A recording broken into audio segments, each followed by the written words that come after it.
Hello, everybody. It's a snowy Sunday in Three Bridges. It's the first snowfall of the season. It's Sunday, December the 14th, a little bit before 8 o'clock. Look how empty Route 202 is this morning. If you know the area, that's usually packed with cars, even at 8 this time of morning. But it's snowing today. I think the snowplows came through earlier before I got here. It took me 2 hours to get up here this morning.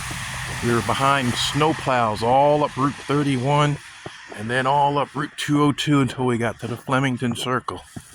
So it took a little while to get up here, but I made it.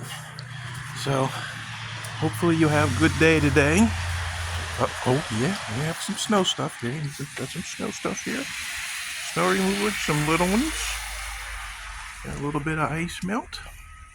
And some windshield wash. Alright, look at the trees. Don't the trees look pretty? Very nice snow. So it's really quiet. You ever notice it gets really quiet sometimes when it's snowing?